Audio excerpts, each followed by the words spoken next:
Le football européen est en ébullition. Une nouvelle compétition initiée par des clubs parmi les plus riches est à l'origine de cette guerre. Son nom, la Super League. C'est désormais officiel. 12 clubs européens annoncent la création d'une nouvelle compétition semi-fermée. Son nom, la Super League. Elle vient concurrencer la Ligue des champions de l'UEFA. Dimanche, via un communiqué, les initiateurs de ce projet ont annoncé que la saison inaugurale démarrera aussitôt que possible. Selon plusieurs médias, l'AC Milan, Arsenal, l'Atlético Madrid, Chelsea, le Barça, l'Inter, la Juve, Liverpool, Manchester City, Manchester United, le Real Madrid et Tottenham sont les 12 membres fondateurs de la Super League. 3 autres clubs doivent s'ajouter à ces formations. Le président du Real Madrid, Florentino Pérez, est nommé premier président de la Super League. Au total, 20 clubs, 15 fondateurs et 5 équipes additionnelles seront qualifiés chaque année à travers un système basé sur leur performance de la saison précédente. Les matchs se disputeront en semaine avec des clubs qui continueront de jouer dans leur ligue nationale, préservant ainsi le calendrier traditionnel des matchs qui reste au cœur de la vie des clubs. La saison démarrera en août avec la participation des clubs répartis en 2 groupes de 10 qui joueront leurs matchs aller et retour. Les 3 premiers de chaque groupe se qualifieront automatiquement pour les quarts de finale. Les 4e et 5e de chaque groupe jouent un barrage pour les 2 derniers tickets des quarts de finale. Des play-offs aller et retour seront organisés jusqu'à la finale qui se jouera en match simple fin mai sur terrain neutre. Sauf que cette nouvelle compétition fait grincer les dents. La FIFA et l'UEFA, l'instance européenne, sont montées au créneau. Elles menacent de sanctions les équipes et les joueurs qui participeront à cette nouvelle compétition. C'est une véritable guerre qui s'ouvre dans le football européen. Au cœur de cette guerre, l'argent. Allez, il est temps pour vous de vous exprimer. Le téléphone est ouvert. Vous pouvez commencer à nous appeler en composant le 00225 27 21 59 93 99 27 21 59 93 99 pour répondre à cette question. La Super League a-t-elle sa place dans l'environnement actuel du football européen? Eh bien, on a hâte de savoir et d'entendre ce que vous en pensez. N'hésitez pas, peu importe où vous êtes, vous pouvez nous contacter à ce numéro. La grande team, je vous poserai la même question un petit peu plus tard. D'abord, je voudrais savoir comment est-ce que la FIFA et l'UEFA réagissent à l'arrivée de la Super League. Ballot. Oui, déjà négativement, parce que la FIFA a prévenu qu'elle désapprouve cette compétition-là, parce qu'elle ne rentre pas dans les statuts des instances européennes qui incluent la solidarité et un caractère inclusif dans les différentes compétitions de l'UEFA. Donc, ils s'insurgent contre cette décision des grands clubs-là de créer ce tournoi.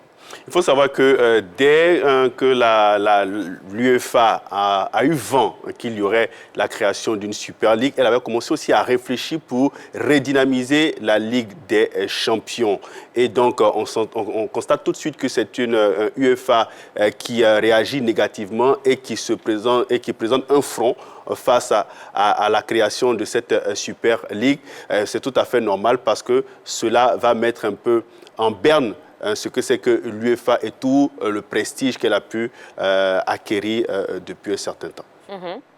L'UEFA n'est pas d'accord pour la venue de cette Super League-là, mais la FIFA dit également qu'elle invite aussi les parties à s'asseoir, à dialoguer. C'est le plus important parce qu'aujourd'hui, émettre le vœu de créer cette Super League-là, et puis on connaît tous la FIFA et l'UEFA qui font déjà vraiment du bon boulot. Donc, se voit en danger. La FIFA prend la décision tout simplement de s'asseoir et d'inviter les 2 parties à dialoguer. Oui, mais je veux dire, d'un côté, il les invite à s'asseoir pour dialoguer, mais d'un autre côté, il les menace quand même de sévir. Enfin, c'est même pas qu'il les menace, ils ont décidé de sévir pour contraindre donc les initiateurs à abandonner ce projet. Alors, justement, parlons des sanctions brandies par l'UEFA et la FIFA, Henri Jo. Alors, chaque club et joueur participant à la Super League sera banni de toutes les compétitions de l'UEFA et de la FIFA au niveau européen et surtout au niveau international. Voilà, en somme, les menaces, les clubs, surtout les joueurs, interdiction de représenter une sélection nationale pour les compétitions de l'UEFA. Et en ce qui concerne les clubs, ça ce qui concernait plutôt les joueurs. Au niveau des clubs, les clubs seront bannis des compétitions européennes et surtout bannis de leurs différents championnats. Voilà en somme les menaces brandies par l'UEFA en ce qui concerne la création de cette nouvelle ligue. D'accord, on va revenir dessus dans quelques instants. Pour le moment, on a notre premier téléspectateur au téléphone. Il s'agit de M. Ibo qui nous appelle de Yopougon. Bonsoir M. Ibo. Bonsoir Tia, bonsoir la grande team. Bonsoir M. Ibo. Alors M. Ibo, est-ce que la Super League a sa place dans l'environnement actuel du football européen? Bon, Tia, je dis plutôt, elle n'a même pas sa place et elle n'aura même pas sa place. Pourquoi cela? Voilà. Cette Super League pourrait être la bienvenue si l'idée venait plutôt de l'instance du football européen qui est l'UEFA. Voilà. Bon, sinon, l'idée en elle-même n'est pas mauvaise, puisque elle permet, selon ce que nous avons écouté depuis ce matin, elle permet au club d'avoir quand même beaucoup d'argent financièrement par rapport à la Ligue des Champions. Voilà, on a quand même eu une banque américaine qui a décidé tout simplement de sponsoriser cette compétition. Donc, sur le plan financier, elle permet à ce club-là d'avoir assez de sous dans la poche. Mais malheureusement, l'idée ne vient pas plutôt de l'UEFA. C'est ce qui crée plutôt tous ces buzz-là. Oui, mais en quoi est-ce dérangeant? En quoi est-ce dérangeant que ça ne vienne pas de l'UEFA? Bon, déranger, c'est ce que je disais tantôt. Sinon, je l'ai dit que l'idée n'est pas mauvaise. Si c'était l'UEFA qui avait émis l'idée, bon, il n'y avait pas de problème. Mais c'est les privés, c'est le président du Real de Madrid qui décide donc d'organiser cette compétition avec certains clubs. Bon, pour le moment, je pense qu'elle n'a pas sa place et elle n'aura pas sa place. Maintenant, ce que je vais dire, depuis longtemps, on nous fait croire que le politique n'a pas le droit de s'y mêler, mais je pense que depuis ce matin, on attend déjà le Premier ministre anglais, M. Boris Johnson et le président français déjà qui s'y mêlent. Voilà, c'est dommage. Il faut laisser tout simplement le football aux footballeurs et à ceux qui dirigent ce milieu. Il ne faudrait pas que le politique s'y mêle. Si cela était vraiment en Afrique, je pense que ça va créer des buzz. Cette compétition n'a pas sa place et elle n'aura même pas sa place parce qu'il ne faudrait pas que certains de nos joueurs, de nos frères qui évoluent à ce club-là puissent être écartés par rapport à cette décision qui a été prise par ce groupe de G20. Donc concrètement, ce sont plus les sanctions qui vous font peur dans cette histoire? Justement, on a certains de nos compatriotes qui évoluent dans ces grands clubs, mais il ne faudrait pas que quand même la faute, je dirais que la faute de ces gens-là soit écartée. D'accord. Nos différentes sélections. D'accord, très bien. Merci beaucoup, Monsieur Ibo, pour votre appel. Merci. Allez, continuez. Appelez-nous, vous avez un petit peu de temps. Donc, insistez si vous n'arrivez pas à avoir la ligne. Si ça sonne occupé, vous raccrochez, vous rappelez automatiquement 00225 27 21 59 93 99. Alors, on parlait des sanctions.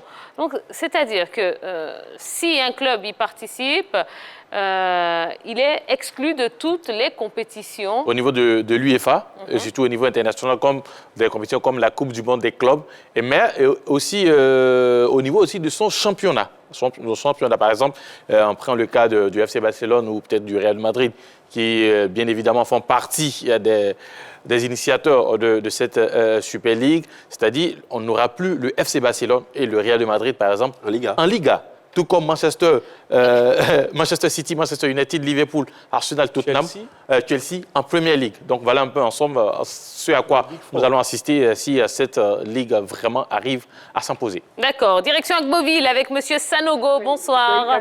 Oui, bonsoir madame. Comment allez-vous, M. Sanogo? Dieu fait grâce. D'accord. Et chez vous, ça va? Oh, bah écoutez, on parle avec vous, donc tout va bien, Monsieur Sanogo. Ah, ok, bien, merci. Alors, Monsieur Sanogo, on parle de la Super League. À votre avis, est-ce que cette compétition a sa place dans l'environnement du football européen? Je pense que à l'heure actuelle, cette compétition n'a pas sa place sous la forme actuelle, à partir de laquelle ils ont créé la compétition. D'accord. Parce que avec la Champions League et puis la Coupe de l'UEFA, je me demande bien à quel moment ils vont jouer les différents matchs de la Super League. Qui est d'ailleurs même fermé à 12 équipes. Donc je pense que si, dans un premier temps, les 12 clubs avaient décidé qu'ils allaient transformer ça sous une forme de match de préparation, c'est-à-dire un tournoi à l'intersaison pour se préparer afin d'attaquer les différents championnats, ça pouvait se comprendre. Au fur et à mesure, si ça prenait de l'engouement, peut-être on pourrait chercher à transformer, mais à l'heure actuelle, tel que c'est prévu, je pense que ça n'a pas sa place. D'accord. Il peut au moins se transformer ça en des matchs de préparation, un tournoi d'intersaison, d'accord, mais à l'heure actuelle, tel que c'est fait, je pense que ça obéit un peu à un problème financier. Quand ces 12 grands ont vu que l'UEFA devait prendre certaines décisions pour faire des réformes, ils ont anticipé pour pouvoir influencer les différentes décisions de l'UEFA dans le sens qu'eux, ils veulent. Sinon, en leur fort intérêt, ils savent que cette compétition ne peut pas prospérer dans la configuration dans laquelle actuellement ils veulent évoluer. Je pense que cette compétition n'a pas sa place. Si on tient compte vraiment de la configuration actuelle du football européen, et cette compétition ne peut pas prospérer. D'accord, très bien. Merci beaucoup, Monsieur Sanogo. Alors, Monsieur Sanogo qui se préoccupe plutôt du calendrier, lui, hein, mais c'est vrai qu'ils ont annoncé que les matchs se joueront en semaine. Donc, finalement, est-ce que c'est dérangeant? Mais en réalité, ça peut concurrencer même la Ligue des Champions. C'est-à-dire que ces clubs-là ne veulent plus participer à la Ligue des Champions. Plutôt, l'intérêt sera plus sur la Super League. Donc, en réalité, on peut jouer la Ligue des Champions et ils n'y feront pas partie et ils vont jouer leur Super League à côté. Et ce qui est gênant, c'est que c'est en dehors des structures traditionnelles du football. Il faut savoir que le football est organisé quand même par l'UEFA et par la FIFA depuis des années. Et le fait d'imaginer des clubs qui prennent l'initiative comme ça, d'organiser une compétition entre elles, ça peut créer des précédents. Mais ça ne date pas d'aujourd'hui quand même. Oui, ça ne date pas d'aujourd'hui, mais quand même, il faut faire les choses dans les règles, dans la légalité. C'est quoi la légitimité légale? Alors, vous parlez de légalité. Oui. Alors, je vais rebondir là-dessus. Est-ce qu'il est écrit quelque part qu'il est interdit à une autre structure que la FIFA ou l'UEFA d'organiser des compétitions? Oui, la FIFA l'a dit dans son communiqué. Elle l'a dit, de notre point de vue et en accord avec nos statuts, toute compétition de football, qu'elle soit nationale, continentale ou mondiale, doit incarner les principes de solidarité, d'inclusivité, d'intégrité et d'équité dans la redistribution financière et ne doit se faire en dehors des structures du football. Donc, selon la FIFA et l'UEFA, cette nouvelle compétition ne correspond pas à ces critères-là, en termes de redistribution financière, parce que c'est un tournoi fermé entre grands clubs qui n'inclut pas l'ensemble des clubs européens. Déjà, il faut comprendre que lorsque vous êtes dans ces structures, il y a des statuts. Mais là, quand ces clubs décident de créer une Super League, et que la FIFA et l'UEFA décident de prendre des sanctions, eh bien, si ces clubs sont exclus, rien ne les empêche de créer cette Super League. Donc, ils ont la liberté de créer leur Super League et puis de faire fonctionner cette Super League. Donc, ils n'auront aucune contrainte de pouvoir visiblement créer cette Super League dans la mesure où ils seront exclus de l'UEFA. À la condition donc qu'ils sortent de... À la condition qu'ils sortent, tout simplement. Voilà, de l'UEFA et de la FIFA. Eh bien, ils sont libres de créer leur Super League et puis de faire fonctionner ça comme ils veulent. Donc, il n'y a vraiment pas de contrainte pour eux. Sinon, pour l'instant, non. Pourquoi? Voilà ce que dit le statut de la FIFA. Donc quoi? Non, pour l'instant, on va dire, ils ne peuvent pas prendre cette décision-là. C'est dit que quoi? On parle d'organisation de la compétition. Est-ce que, à part la FIFA, une autre structure peut organiser? Pour l'instant, non. Vous l'avez souligné. Pourquoi? Les statuts de la FIFA, édition août 2018, en son article 73, dit ceci concernant les autorisations. Toute association, ligue ou club appartenant à une association membre ne peut s'affilier à une autre association membre ou participer à des compétitions sur le territoire de celle-ci qu'à titre exceptionnel. Dans tous les cas, l'autorisation des 2 associations membres de la ou des confédérations concernées et de la FIFA est requise. Donc, il a souligné, pour l'instant, ils ne sont pas encore sortis, donc ils ne peuvent pas. Mais s'ils sortent de l'UEFA, de la FIFA, ils ont le droit de pouvoir le faire. Oui, pour continuer avec l'article 71 au niveau des compétitions et matchs amicaux, en ce qui concerne les tests de la FIFA, je vais prendre juste cette petite partie. Aucun match ni compétition ne peut avoir lieu sans autorisation préalable de la FIFA, des confédérations et ou de l'association membre concernée. Les modalités sont régies par le règlement des matchs internationaux. Donc, on comprend là les menaces brandies par l'UEFA et surtout les suppositions de menaces ou, je dirais, des menaces éventuelles que pourrait brandir aussi la FIFA quant à la création de cette Super League. Oui, et Tia, pour préciser, il faut dire qu'ils annoncent la Super League tout en étant encore dans les instances de l'UEFA et de la FIFA, ce qui pour moi est hors la loi, parce qu'on évoque le fait que s'ils sortent de la FIFA et de l'UEFA, ils peuvent organiser leur compétition, alors qu'ils se sont pressés, par l'intermédiaire de certains grands dirigeants de clubs européens, d'annoncer cela en grande pompe, avant même que l'UEFA ne vienne à annoncer la nouvelle formule de la Ligue des Champions. Donc pour moi, étant dans une organisation, vous prenez sur vous prenez l'initiative d'annoncer une nouvelle compétition, pour moi c'est hors la loi. Mais on annonce tout cela derrière. Il faut poser la question. Pourquoi maintenant l'UEFA veut réformer la Ligue des Champions? C'est parce que quelque part, il y a des choses qui n'ont pas bien fonctionné. D'où la création de cette Super League par ces clubs. Parce que, si on se rappelle très bien, il y a... Qu'est-ce qui n'aurait pas fonctionné? Certaines choses au niveau de la redistribution, au niveau de la vente, au niveau des droits TV, au niveau de tout ce que gagnent les clubs en ce qui concerne surtout ces droits TV, au niveau de la Ligue des Champions. Les grands clubs, peut-être s'estiment lésés parce que ce sont eux qui font le spectacle aujourd'hui. Quand on vous dit en Ligue des Champions, quand même, vous avez un Bayern match... Lokomotiv Moscou. Non, mais aujourd'hui, Bayern Lokomotiv Moscou ne va pas attirer par rapport à Real de Madrid, Liverpool. Ouais. Voilà, donc ce sont ces clubs-là quand même qui pensent faire le spectacle, mais en retour, ne gagnent pas ce qui leur est... Donc c'est un problème d'argent. Non, c'est un problème de finance. Remarquez, cette année, avec la contrainte de la Covid, on a constaté que les grands clubs ont eu beaucoup de difficultés. Les grands clubs se sont vus obligés de faire des démarches auprès de leurs joueurs pour leur demander de baisser un peu les salaires, pour pouvoir, maîtriser la masse salariale du club de façon générale, puisque les clubs aujourd'hui, les clubs européens, fonctionnent comme des entreprises. Donc ce n'est pas seulement que les joueurs qui sont pris en charge, mais c'est aussi tout un tas de personnel derrière. D'accord. Continuez, appelez-nous au 00225 27 21 59 93 99 pour nous donner votre avis concernant cette question. Donc est-ce que la Super League a sa place dans l'environnement actuel du football européen? Il nous reste quelques minutes pour en parler. Alors, on a évoqué ces sanctions. À votre avis, est-ce que ces sanctions peuvent décourager les initiateurs de ce projet de la Super League? Mais derrière, c'est vrai, l'UEFA brandit ses sanctions, même peut-être la FIFA va aller dans le sens de l'UEFA. Mais admettons, prenons le principe que nous sommes d'accord, on exclut ces clubs, on exclut ces joueurs. Que va devenir la Coupe du Monde sans ces joueurs? Que va devenir, par exemple, la Liga sans le FC Barcelone, sans le Real de Madrid, sans l'Atlético de Madrid? Que va devenir la Premier League sans ces 6 clubs-là que nous avons cités, qu'on appelle aujourd'hui Big 6?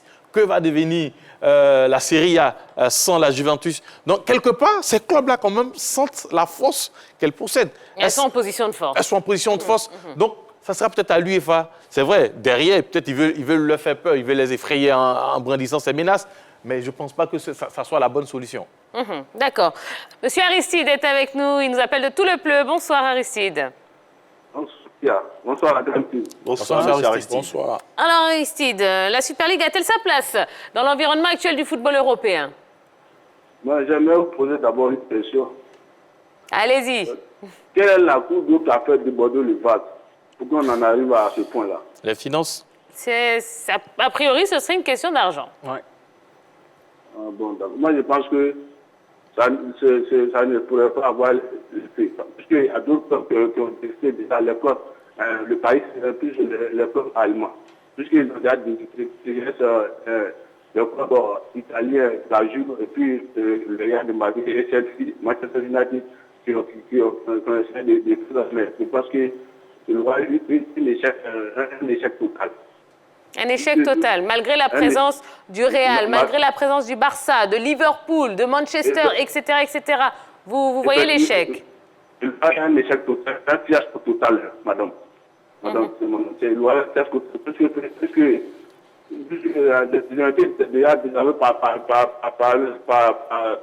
d'autres clubs allemands ou français. Il n'y aura pas d'effet à ce point-là. D'accord. Bon, c'est votre avis, Monsieur Aristide. Merci en tout cas de l'avoir partagé avec nous. Bon, et la liaison n'est pas extraordinaire en plus, donc, mais on a compris. Hein. Donc pour lui, ce sera un échec dans le sens où les clubs français et les clubs allemands n'ont pas suivi, hein, je dirais, le mouvement. Est-ce que vous pensez que ça peut peser dans la balance? Mais ce sont les seuls clubs seulement, hormis ces clubs qu'on vient de citer, donc les clubs français et les clubs allemands, mais tous les grands clubs qu'on appelle grands clubs avec des effectifs pléthoriques, où il y a des joueurs qui font rêver, ont rejoint cette Super League.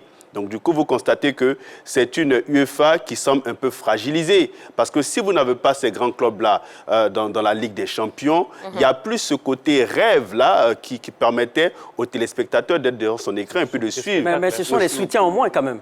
C'est vrai que ce sont des clubs qui ne pèsent pas autant que le Real Madrid et le Barça, mais le fait de ne pas suivre le mouvement, ce sont des soutiens en moins. Et ça peut peser plus tard dans, mais est-ce que dans la marge de manœuvre. Parce que je me demande aujourd'hui, ces clubs-là, oui, ils sont riches. On a le Real Madrid, on a le Barça, on a Manchester United. Mais c'est quoi leur marge de manœuvre? C'est-à-dire qu'on a l'argent pour organiser une compétition, mais derrière, ils risquent véritablement d'avoir des ennuis. Parce que l'UEFA et la FIFA ne se laissera pas. Mais Balo, ce qu'il faut comprendre, si l'UEFA aujourd'hui... Et en plus, les petits clubs ne vont plus exister. Non, mais Balo, aujourd'hui... Rapidement, parce qu'on a quelqu'un en ligne. Aujourd'hui... Alors, en deux phrases. Ça sera un système comme la NBA, c'est-à-dire voilà, des clubs qui sont là, qui jouent un championnat. À la fin, on a un champion. L'année prochaine, ça continue. D'accord. Direction Adjien avec Monsieur Zogbo Henri. Bonsoir. Allô, Monsieur Zogbo? Allô, allô? Bon, on a perdu Monsieur Zogbo, c'est pas grave. Alors, allez, il nous reste quelques minutes à peine. Hein. Est-ce que ces sanctions devraient impacter la Côte d'Ivoire, hein, puisque essayons de ramener ça quand même à nos réalités. Si oui, quels sont les joueurs concernés? J'ai fait une petite liste. Bailly et Amad Diallo du côté de Manchester United, s'ils y sont encore. Aurier à Tottenham, Pépé Nicolas Arsenal, Franck Kessié du côté du Milan AC. D'accord. Oui, c'est la même chose, d'accord. Bon, et en quoi est-ce que... pourquoi ça devrait nous impacter? Non, mais puisque derrière, la FIFA quand même prend... la FIFA, peut-être la décision n'est pas encore officielle, mais c'est éventuel, puisque la FIFA, c'est long, hein, Alexandre Seferin, pourrait prendre des décisions contraignant ces joueurs participant à cette Super League de ne pas disputer les matchs internationaux avec leur sélection nationale. Du coup, ces joueurs que nous venons de citer là pourront pas participer avec la Côte d'Ivoire aux éliminatoires de la CAN et du Mondial. D'accord, très bien. On a Monsieur Bamba. Ah ben, on avait Monsieur Bamba. C'est pas grave, on a perdu la ligne. Je vais vous poser la même question. Oui, à vous la team. Est-ce que la Super League a sa place dans l'environnement actuel du football européen? Écrivez sur les petites ardoises, on en parle et je pense qu'on aura le temps de prendre un dernier appelant. Donc n'hésitez pas, appelez-nous, soyez le chanceux, hein, l'ultime chanceux à pouvoir s'exprimer sur cette question. 00225 27 21 59 93 99. On a Monsieur Koné Mamadou au téléphone. Eh ben voilà. Bonsoir Monsieur Koné Mamadou. Bonsoir Pierre. Comment allez-vous? Oui, ça va très bien. Vous nous appelez d'où Monsieur Koné? J'appelle de San Pedro. San Pedro, super. Ah là là, il y a la plage, vous avez de la chance là-bas. Alors, Monsieur Koné, qu'est-ce que vous en pensez? Est-ce que la Super League a sa place dans l'environnement actuel du football européen? Je dirais que vraiment, cette ligue-là n'a pas sa place dans le football mondial actuellement. Le calendrier est tellement chargé que vraiment, cette ligue-là n'a pas sa place. Mais moi, ce que je sens dans cette histoire, c'est que les gros clubs, c'est le côté financier. Qui vous dérange? Oui. Pourquoi ça? Oui, si. C'est une manière de faire un peu de chantage pour avoir, comment on appelle, un peu plus de demande financière. Parce que un championnat à 12, ça va pénaliser le football mondial. Et puis, soyons sérieux, la FIFA et l'UEFA, ils ne vont pas se laisser faire ça. Moi, je me dis que cette histoire-là, ça ne va pas aller loin. Ils vont leur faire peut-être quelques avantages et puis ça va passer. Ça, c'est tout. Sinon, ça va perdurer. Parce que, imaginez-vous, des joueurs comme les Cristiano Ronaldo et Messi, qui ne l'ont pas soit à l'Euro ou bien au Mondial. Est-ce qu'on peut imaginer ça? Oui, mais à côté de ça, c'est quand même beaucoup d'argent que proposent les initiateurs de la Super League. On parle de quelle somme dans On parle de 197 milliards de francs CFA pour le vainqueur. Et puis, simple participation, nous sommes à 85 milliards de francs CFA. Oui, mais Monsieur Koné. ça va tuer le football mondial. Parce que le football mondial va se résumer à 12 équipes. En tout cas, à mon avis, ça ne va pas passer. Ils vont faire un peu de chantage pour avoir un peu gain de cause puisqu'ils ont des gains. Ils sont endettés. La plupart des écoles sont endettés. Ça, il faut se le dire, ils sont beaucoup endettés. Donc, c'est pas la première fois. La première réforme de la Champions League, là, ils ont essayé de faire un truc comme ça, puis l'UEFA a changé la formule. Et je crois que c'est ça qui va venir encore. Donc vous pensez, Monsieur Koné, donc vous pensez que l'UEFA et la FIFA vont plier, vont céder à certaines revendications de la part des grands clubs? Certainement qu'ils vont faire quelques faveurs, puis ça va passer. Ils vont devenir des meilleurs champions, puis on va continuer, sinon c'est pas possible. D'accord, très bien. Merci beaucoup pour votre appel, Monsieur Koné. Vous étiez le dernier intervenant de la soirée. Allez, rapidement, même question pour vous. Est-ce que la Super League a sa place dans l'environnement actuel du football européen? Alors, j'ai du oui et j'ai du non. Bon, Dorgelès, vous avez dit oui. Oui, tout à l'heure, j'ai donné les chiffres. Le vainqueur gagnera près de 197 milliards de francs CFA. Simple participation, on va tourner autour de 85 milliards de francs CFA, soit plus de 165 millions de plus que la somme perçue par le vainqueur de la Ligue des Champions en 1977. Je pense que dans l'ensemble, les gains, on va dire, l'argent à la fin, tout simplement, est mal reparti. Les clubs veulent avoir plus. On a parlé des grands clubs, Real Madrid et autres. Ils ont besoin, ils ont de l'effectif. Surtout, au niveau des salaires, ça commence à coûter. Donc, ils ont envie de gagner plus. Et quand vous n'avez pas, c'est quand même difficile. Je vais terminer avec Florentino Pérez qui disait en 2009, il dit: nous devons convenir d'une nouvelle Super League européenne qui garantit que les meilleurs jouent toujours les meilleurs, ce qui ne se produit pas en Ligue des Champions. Tout à l'heure, j'ai parlé, vous avez un Midland-Liverpool. Moi, je pense que quand Liverpool se déplace pour aller à Midland, Midland gagne plus que quand Liverpool reçoit à domicile. Donc, à un moment donné, le côté financier est très important. D'accord. Balo, vous avez dit non. Non, j'ai dit non parce que déjà, ça va causer l'éclatement du football européen. Parce que ces clubs-là vont à l'encontre des instances déjà préétablies. Et il faut dire qu'à ce niveau-là, lorsque vous partez créer une compétition fermée, le caractère n'est pas inclusif par rapport à la Ligue des Champions. Au niveau de la Ligue des Champions, on avait l'ensemble des clubs. Et le fait de dire que nous, on prend l'initiative d'organiser une compétition, il va sans dire que d'autres clubs, d'autres petits clubs vont se dire demain, lorsqu'il y aura une négociation qui va bloquer avec les instances, nous aussi nous aurons la possibilité de créer des compétitions. Et donc, éclatement du football européen, un caractère qui n'est pas inclusif et surtout, ça va tuer les petits clubs. Imaginez un instant une compétition à 12 avec les grands clubs européens, les petits clubs n'auront aucune visibilité et ce sera dommage pour ces clubs-là. Comment est née la Ligue des Champions, Balo? Comment elle est, la Ligue des Champions? La Ligue des Champions, c'est un ensemble de clubs européens par rapport... Au-delà de tout ça, aujourd'hui, c'est vrai, le foot, c'est une fête. Voilà, ça réunit pas mal de personnes. Mais c'est devenu un business. Et ça, il faut le reconnaître. Et dans un business, il faut quand même avoir retour sur investissement, comme les clubs le disent, surtout ces clubs qui sont à l'initiative de cette Super League. Aujourd'hui, on ne peut pas comprendre que le vainqueur de la Première Ligue gagne peut-être 2, 3, 4 fois plus que celui qui remporte la Ligue des Champions. C'est ce que ces clubs-là, à mon avis, décrit en ce qui concerne les répartitions au niveau. Parce que plus, ce sont eux qui font le spectacle, parce qu'il faut le reconnaître. Aujourd'hui, quand vous avez une rencontre Midtjylland, Shakhtar Donetsk, ça rapporte quoi? Qui va suivre? Par contre, mais il y a quand même des spectateurs au Non, stade non, qui oui. suivent ce match. il y a Moi, pas je de suis pas souci. d'accord. Non, On laissez-moi suit finir. ces Est-ce que vous me matchs-là laissez quand finir? même. Est-ce que vous pouvez me laisser finir? Allez, terminez. Ok, merci.